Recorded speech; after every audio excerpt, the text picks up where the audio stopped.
Hi friends, പുതിയൊരു വീഡിയോയിലേക്ക് സ്വാഗതം.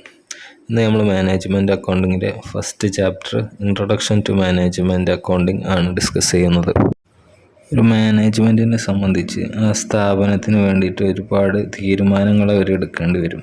അപ്പോൾ തീരുമാനങ്ങൾ എടുക്കാൻ വേണ്ടിയിട്ട് മാനേജ്മെൻറ്റ് അക്കൗണ്ടിങ് ഇൻഫർമേഷൻസ് അത്യാവശ്യമാണ്. എന്നാൽ നമ്മുടെ ഫിനാൻഷ്യൽ അക്കൗണ്ടിങ് എന്താണ്, ആവശ്യമായിട്ടുള്ള ഇൻഫർമേഷൻ മാനേജ്മെൻറ്റ് നൽകുന്നതിൽ പരാജയമാണ്. അതേപോലെ കോസ്റ്റ് അക്കൗണ്ടിങ്ങും ആവശ്യമായിട്ടുള്ള റെലവൻ്റ് ആയിട്ടുള്ള ഇൻഫർമേഷൻ മാനേജ്മെൻറ്റ് നൽകുന്നതിൽ പരാജയപ്പെടുന്നു. ഈ ഒരു ലിമിറ്റേഷൻ ഫിനാൻഷ്യൽ അക്കൗണ്ടിങ്ങിൻ്റെ അതേപോലെ കോസ്റ്റ് അക്കൗണ്ടിങ്ങിൻ്റെയും ഈ ഒരു ലിമിറ്റേഷൻ മറികടക്കാൻ വേണ്ടിയിട്ട് രൂപകൽപ്പന ചെയ്ത പുതിയൊരു ബ്രാഞ്ചസ് ഓഫ് അക്കൗണ്ടിങ് ആണ് മാനേജ്മെൻറ്റ് അക്കൗണ്ടിങ് എന്ന് പറയുന്നത്. ജെയിംസ് എച്ച് ബ്ലിസ് എന്ന വ്യക്തിയാണ് മാനേജ്മെൻറ്റ് അക്കൗണ്ട് എന്ന് പറഞ്ഞ ഈ പുതിയൊരു കൺസെപ്റ്റിൻ്റെ ഒറിജിനേറ്ററായിട്ട് അറിയപ്പെടുന്നത്. ഇനി അടുത്തതായിട്ട് നമുക്ക് മാനേജ്മെൻറ്റ് അക്കൗണ്ടിങ്ങിൻ്റെ മീനിങ്ങും അതുപോലെ അതിൻ്റെ ഡെഫിനിഷനും എന്താണെന്ന് നോക്കാം. എല്ലാ സ്ഥാപനത്തിനെ സംബന്ധിച്ചും അതിൻ്റെ അക്കൗണ്ട് ഇൻഫർമേഷൻ അത്യാവശ്യമാണ്. ഈ അക്കൗണ്ട് ഇൻഫർമേഷൻ്റെ ഹെൽപ്പോട് കൂടിയാണ് ആ സ്ഥാപനങ്ങളുടെയൊക്കെ ഓരോ ദിവസത്തെ കാര്യങ്ങളും ഡെയിലി ഓപ്പറേഷൻസൊക്കെ മാനേജ് ചെയ്യുന്നത്. അതുപോലെ തന്നെ മാനേജ്മെൻറ്റിന് ഫ്യൂച്ചറിലേക്ക് ആവശ്യമായിട്ടുള്ള തീരുമാനങ്ങൾ എടുക്കാനും അതേപോലെ പാസ്റ്റ് പെർഫോമൻസ് ഇവാലുവേറ്റ് ചെയ്യാനൊക്കെ മാനേജ്മെൻറ്റിനെ സഹായിക്കുന്നത് ഈ അക്കൗണ്ട് ഇൻഫർമേഷനാണ്. അപ്പോൾ അതിന് വേണ്ടിയിട്ടുള്ള വിവരങ്ങൾ, ഡാറ്റാസ് നമുക്ക് ഫിനാൻഷ്യൽ അക്കൗണ്ടിൽ നിന്നും അതേപോലെ കോസ്റ്റ് അക്കൗണ്ടിങ്ങിൽ നിന്നൊക്കെ ലഭിക്കും. മാനേജ്മെൻറ്റ് അക്കൗണ്ട് ചെയ്യുന്നത് എന്താ വെച്ചാൽ ഈ ഡാറ്റ ഉപയോഗിച്ചത് അതെന്ത് ചെയ്യുന്നു, ട്രാൻസ്ഫോം ചെയ്യുന്നു the accounting data into account information. ആ അക്കൗണ്ടിങ് ഡാറ്റകൾ എന്ത് ചെയ്യുന്നു, അക്കൗണ്ടിങ് ഇൻഫർമേഷൻസ് ആയിട്ട് ട്രാൻസ്ഫോം ചെയ്യുന്നതാണ് മാനേജ്മെൻറ്റ് അക്കൗണ്ടിങ് ചെയ്യുന്നത്. അതുകൊണ്ട് തന്നെ ഒരു മാനേജ്മെൻറ്റിന് ഡിസിഷൻസ് എടുക്കാനായിട്ടുള്ള ഇൻഫർമേഷനൊക്കെ നമുക്ക് ഈ ഒരു മാനേജ്മെൻറ്റ് അക്കൗണ്ടിങ്ങിലൂടെ ലഭിക്കുന്നതാണ്.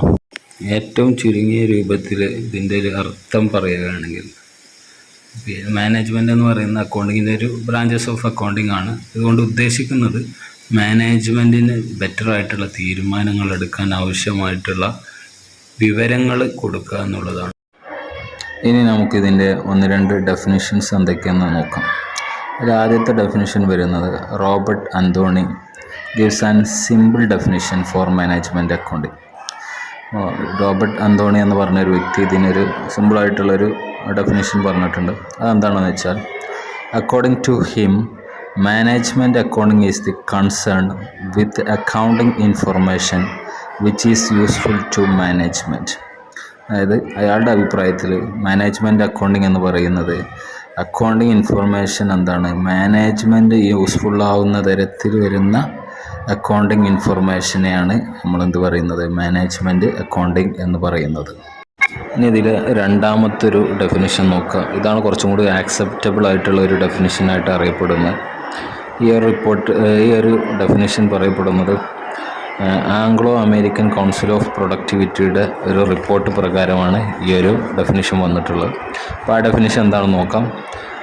Management accounting is the presentation of accounting information in such a way as to assist management in the creation of policy and the day to day operations of the undertaking. എന്ന് വെച്ചാൽ ഒരു സ്ഥാപനത്തിൻ്റെ അതിൻ്റെ ഓരോ ദിവസത്തെയും പ്രവർത്തനങ്ങളെയും അതേപോലെ അതിൻ്റെ നയങ്ങളെയൊക്കെ ക്രിയേറ്റ് ചെയ്യാൻ വേണ്ടിയിട്ട്, രൂപപ്പെടുത്താൻ വേണ്ടിയിട്ട് മാനേജ്മെൻറ്റിനെ അസിസ്റ്റ് ചെയ്യുന്ന രൂപത്തിൽ അക്കൗണ്ടിങ് ഇൻഫർമേഷനെ പ്രസൻറ്റ് ചെയ്യുന്ന ഒരു സംവിധാനത്തിനെയാണ് മാനേജ്മെൻറ്റ് അക്കൗണ്ടിങ് എന്ന് പറയുന്നത്. അടുത്തത് നമുക്കിതിൽ പഠിക്കാനുള്ളത് നേച്ചർ ഓഫ് മാനേജ്മെൻറ്റ് അക്കൗണ്ടിങ് ആണ്, അല്ലെങ്കിൽ ക്യാരക്ടറിസ്റ്റിക്സ് ഓഫ് മാനേജ്മെൻറ്റ് അക്കൗണ്ടിങ്. അപ്പോൾ ഇതിൽ ഒന്നാമത്തെ ക്യാരക്ടറിസ്റ്റിക്സ് ആയിട്ട് വരുന്നത് provide accounting information. Management accounting is based on accounting information.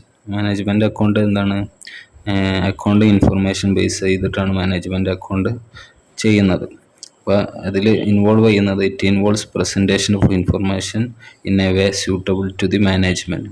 മാനേജ്മെൻറ്റിന് suitable ആയിട്ടുള്ള രീതിയിൽ അക്കൗണ്ടിങ് ഇൻഫർമേഷനെ പ്രസൻറ്റ് ചെയ്യുന്ന രീതിയാണ് എന്ത് പറയുന്നത്, മാനേജ്മെൻറ്റ് അക്കൗണ്ടിങ് എന്ന് പറയുന്നു. അപ്പോൾ അതിലൂടെ മാനേജ്മെൻറ്റിന് ആവശ്യമായിട്ടുള്ള അക്കൗണ്ട് ഇൻഫർമേഷനൊക്കെ എന്ത് ചെയ്തു, മാനേജ്മെൻറ്റിന് ലഭിക്കും. അടുത്ത പോയിന്റ് വരുന്നത് ഡിസിഷൻ മേക്കിംഗ് ആണ്. മാനേജ്മെൻറ്റ് അക്കൗണ്ടിൻ്റെ മെയിൻ ഒബ്ജക്റ്റീവ് തന്നെ നമ്മളുടെ മാനേജ്മെൻറ്റിന് ഡിസിഷൻ മേക്കിങ്ങിന് ആവശ്യമായിട്ടുള്ള ഇൻഫർമേഷൻ പ്രൊവൈഡ് ചെയ്യുക എന്നുള്ളതാണ്. അപ്പോൾ മാനേജ്മെൻറ്റിന് ഡിസിഷൻ എടുക്കാനുള്ള വിവരങ്ങളൊക്കെ മാനേജ്മെൻറ്റ് അക്കൗണ്ടിലൂടെ ലഭിക്കുന്നു. അടുത്തൊരു പോയിന്റ് വരുന്നത് studies cause and effect relationship. Management account എന്താ ചെയ്യുന്നതെന്ന് വെച്ചാൽ അവിടെ നമുക്ക് സംഭവിച്ചിട്ടുള്ള നമ്മളുടെ സ്ഥാപനത്തിൽ വന്നിട്ടുള്ള ഫിനാൻഷ്യൽ സ്റ്റേറ്റ്മെൻറ്റിൽ വന്നിട്ടുള്ള ഓരോ സംഖ്യകളും അല്ലെങ്കിൽ ഓരോ ഫാക്റ്റും അതിന് കാരണം എന്താണ്, അതിൻ്റെ ഫലം എന്താണെന്നുള്ളത് അനലൈസ് ചെയ്യുകയാണ് അവിടെ ചെയ്യുന്നത്. അപ്പോൾ സ്ഥാപനത്തിലൊരു ലോസ് സംഭവിച്ചിട്ടുണ്ടെങ്കിൽ ആ ലോസ് എന്തുകൊണ്ട് വന്നു എന്നുള്ളത് അവിടെ ഇൻവെസ്റ്റിഗേറ്റ് ചെയ്യപ്പെടുന്നു. അതേപോലെ പ്രോഫിറ്റ് വന്നിട്ടുണ്ടെങ്കിൽ സ്ഥാപനത്തിനൊരു പ്രോഫിറ്റാണ് വന്നിട്ടുള്ളതെങ്കിൽ ആ പ്രോഫിറ്റ് വരാനുള്ള കാരണം എന്താണ്, അതിനെ പ്രോഫിറ്റിനെ അഫക്റ്റ് ചെയ്ത ഫാക്ടേഴ്സ് എന്തൊക്കെയാണെന്നുള്ളതൊക്കെയാണ് അനലൈസ് ചെയ്യുന്നത്. അടുത്ത പോയിൻ്റാണ് uses special techniques and concept. Management account മാനേജ്മെൻറ്റിന് യൂസ്ഫുൾ ആവുന്ന രീതിയിൽ മാറ്റാൻ അല്ലെങ്കിൽ കൂടുതൽ നന്നായിട്ട് പ്രസൻറ്റ് ചെയ്യാൻ വേണ്ടിയിട്ട് പല രീതിയിലുള്ള ടെക്നിക്സൊക്കെ ഇതിൽ യൂസ് ചെയ്യുന്നുണ്ട്. പ്രധാനമായിട്ടും അതിൽ യൂസ് ചെയ്യുന്നത് standard costing, budgetary control, ratio analysis, responsibility account, അങ്ങനെയുള്ള കാര്യങ്ങളൊക്കെയാണ് ഇതിൽ പ്രധാനമായിട്ട് യൂസ് ചെയ്യുന്നത്. അപ്പോൾ മാനേജ്മെൻറ്റിന് കൂടുതൽ ഹെൽപ്ഫുൾ ആവുന്ന രീതിയിൽ മാറ്റാൻ വേണ്ടിയിട്ട്, അക്കൗണ്ടിങ് ഡാറ്റകളെ മാറ്റാൻ വേണ്ടിയിട്ട് ഇതിൽ പല ഇമ്പോർട്ടൻ്റ് ആയിട്ടുള്ള നല്ല നല്ല ടെക്നിക്കുകളൊക്കെ എന്ത് ചെയ്യുന്നുണ്ട്, യൂസ് ചെയ്യുന്നുണ്ട്. അതുപോലെ അടുത്തൊരു പോയിൻ്റാണ് ക്വാണ്ടിറ്റേറ്റീവ് ആൻഡ് ക്വാളിറ്റേറ്റീവ് ഇൻഫർമേഷൻ. നമുക്കറിയാം ഫിനാൻഷ്യൽ അക്കൗണ്ടിങ്ങിലും അല്ലെങ്കിൽ കോസ്റ്റ് അക്കൗണ്ടിങ്ങിലൊക്കെ നമ്മൾ ക്വാണ്ടിറ്റേറ്റീവ് ഇൻഫർമേഷൻ മാത്രമാണ് ഡീൽ ചെയ്യുന്നത്. എന്നാൽ മാനേജ്മെൻറ്റ് അക്കൗണ്ടിങ്ങിൽ ഇതിൽ നമ്മൾ എന്ത് ചെയ്യുന്നുണ്ട്, ക്വാളിറ്റേറ്റീവ് ആയിട്ടുള്ള ഇൻഫർമേഷൻസും കൂടെ യൂസ് ചെയ്യുന്നുണ്ട്. അപ്പോൾ അങ്ങനെ ആകുമ്പോൾ മാത്രമേ നമുക്ക് എന്ത് ചെയ്യാൻ പറ്റുള്ളൂ, ബെറ്റർ ആയിട്ടുള്ളൊരു ഡിസിഷൻസ് എടുക്കാൻ വേണ്ടിയിട്ട് സാധിക്കുള്ളൂ. പിന്നെ അടുത്ത പോയിൻ്റാണ് മൾട്ടി ഡിസിപ്ലിനറി. അതായത് നമ്മളുടെ ഈ മാനേജ്മെൻറ്റ് അക്കൗണ്ട് ചെയ്യണമെങ്കിൽ നമ്മൾ ഒരുപാട് സബ്ജക്റ്റുകൾ അല്ലെങ്കിൽ ഡിസിപ്ലിൻസ് എന്ത് ചെയ്യണം, ഇതിൻ്റെ കൂടെ അറിഞ്ഞിരിക്കണം. ഉദാഹരണത്തിന് financial accounting, cost accounting, statistics, operation research, economics, അങ്ങനെ പല രീതിയിൽ നമ്മൾ ഈ ഡാറ്റാസിന് പ്രസൻറ്റ് ചെയ്യുമ്പോൾ അല്ലെങ്കിൽ മാനേജ്മെൻറ്റിന് പറ്റുന്ന രീതിയിൽ വേണ്ട രീതിയിൽ ഇതിനെ നമ്മൾ പ്രസൻറ്റ് ചെയ്യണമെങ്കിൽ ഇത്തരത്തിലുള്ള പല വിഷയങ്ങളിലും നമുക്ക് അറിവുണ്ടായിരിക്കണം. എന്നാലേ നമുക്ക് പ്രോപ്പറായിട്ട് എന്ത് ചെയ്യാൻ പറ്റുള്ളൂ, അത് കൂടുതൽ കൺവിൻസിങ് ആയിട്ട് പ്രസൻറ്റ് ചെയ്യാൻ സാധിക്കുള്ളൂ. അപ്പോൾ മൾട്ടി ഡിസിപ്ലിനറി സബ്ജക്റ്റ് ആണെന്നുള്ളതാണ് പറയുന്നത്. ഒന്നിൽ കൂടുതൽ സബ്ജക്റ്റ് അല്ലെങ്കിൽ പല വിധത്തിലുള്ള സബ്ജക്റ്റിൽ നമുക്ക് നോളജ് ഉണ്ടായിരിക്കണം എന്നുള്ളതാണ് പറയുന്നത്. അടുത്ത പോയിൻ്റാണ് അക്കൗണ്ടിങ് ഫോർ ഫ്യൂച്ചർ. നമുക്കറിയാം മാനേജ്മെൻറ്റിനുള്ള അക്കൗണ്ട് ആയതുകൊണ്ട് തന്നെ, മാനേജ്മെൻറ്റിന് ഇൻഫർമേഷൻ പ്രൊവൈഡ് ചെയ്യുന്ന ഒരു അക്കൗണ്ട് ആയതുകൊണ്ട് തന്നെ മാനേജ്മെൻറ്റിൻ്റെ ഉദ്ദേശം എന്ന് പറയുന്നത് ബിസിനസ് നന്നായിട്ട് കൊണ്ടുപോകുക അല്ലെങ്കിൽ ബിസിനസ് നല്ല രീതിയിൽ റിസൾട്ട് ഉണ്ടാക്കിയെടുക്കുക എന്നുള്ളതാണ്. അപ്പോൾ അവർക്ക് ഭാവിയിലേക്ക് വേണ്ടിയിട്ടുള്ള പ്ലാനിങ് തയ്യാറാക്കാനും അല്ലെങ്കിൽ പുതിയതായിട്ടുള്ള ഡിസിഷൻസ് മേക്ക് ചെയ്യാനൊക്കെ അത്യാവശ്യമാണ് ഈ ഒരു മാനേജ്മെൻറ്റ് അക്കൗണ്ട്. അതുകൊണ്ട് തന്നെ management account for future, accounting for future എന്നുള്ള രീതിയിൽ അറിയപ്പെടുന്നു.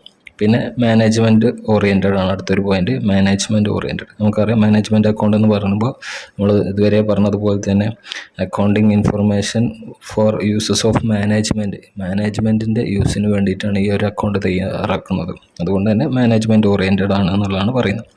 അതേപോലെ അടുത്തൊരു പോയിൻ്റാണ് increase efficiency. Management accounting enables the management to select the alternative which is more profitable. അപ്പോൾ നമുക്ക് ഈ ഒരു അക്കൗണ്ടിങ് മുഖേന നമുക്ക് കൂടുതൽ ആൾട്ടർനേറ്റീവ്സ് ആയിട്ടുള്ള വഴികൾ കണ്ടെത്താം. അപ്പോൾ അതിൽ ഏറ്റവും നല്ല ബെറ്റർ ആയിട്ടുള്ള പ്രോഫിറ്റ് ഉണ്ടാക്കാൻ പറ്റുന്ന വഴികൾ ഏതാണെന്നുള്ളത് കണ്ടെത്താനും അതിലൂടെ മാനേജ്മെൻറ്റിൻ്റെ അല്ലെങ്കിൽ ആ സ്ഥാപനത്തിൻ്റെ എഫിഷ്യൻസി ഇൻക്രീസ് ചെയ്യാനും വേണ്ടിയിട്ട് മാനേജ്മെൻറ്റിന് സാധിക്കും എന്നുള്ളതാണ് ഈ ഒരു പോയിൻ്റ് കൊണ്ട് ഉദ്ദേശിക്കുന്നത്. അപ്പോൾ ഇതിലെ അവസാനത്തെ ഒരു പോയിൻ്റാണ് ആർട്ട് ആൻഡ് സയൻസ്. നമുക്കറിയാം management accounting data are collected സിസ്റ്റമാറ്റിക്കായിട്ടാണ് ഇതിൻ്റെ ഓരോ ഡാറ്റകൾ നമ്മൾ കളക്ട് ചെയ്യുന്നത്. പിന്നെ അത് തന്നെ ആ ഡാറ്റ എന്ത് ചെയ്യുന്നു, പല ടെക്നിക്ക് ഉപയോഗിച്ചിട്ട് നമ്മൾ എന്ത് ചെയ്യുന്നു, അനലൈസ് ചെയ്യുന്നു. പല ഡാറ്റകൾ പല ടെക്നിക്ക് ഉപയോഗിച്ച് നമുക്ക് വേണ്ട രീതിയിൽ അനലൈസ് ചെയ്യുന്നു. അതുകൊണ്ട് ഇതൊരു സയൻസ് ആണ് എന്ന് പറയപ്പെടുന്നു. അതേപോലെ subjective judgement of management is also taken into account while taking decision.